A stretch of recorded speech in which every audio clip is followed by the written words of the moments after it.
Да обясня за NASDAQ. Входът ми беше тук.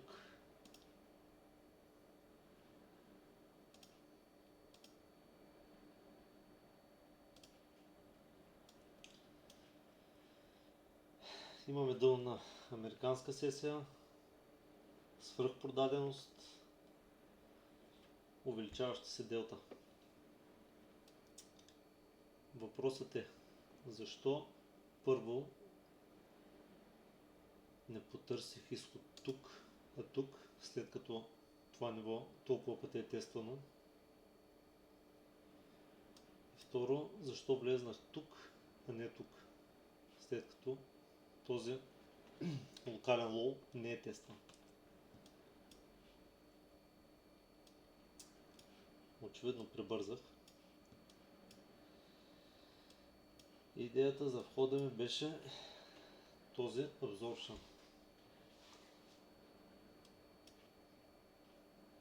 Имаме продавачески big trade.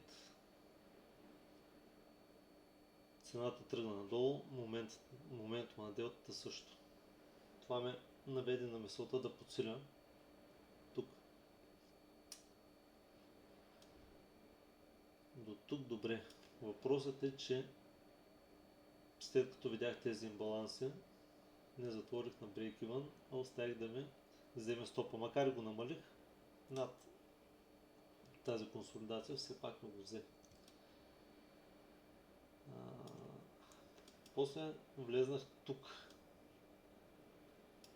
където беше оригиналната идея.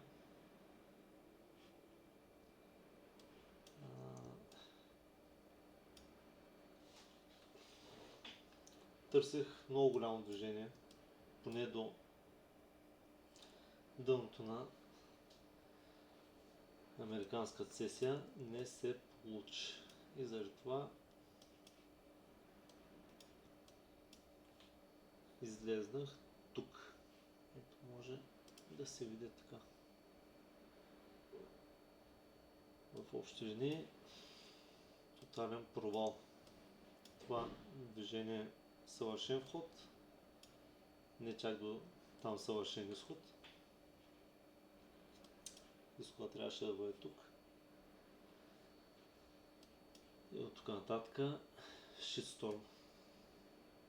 Представях се като да направят фейк-аут на тази консолидация, да изтестват дъното и след това вече да се търси голямото движение нагоре.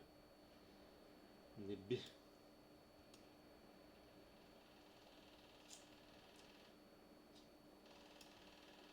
Нищо. Ще видим утре какво ще даде пазара. Лека.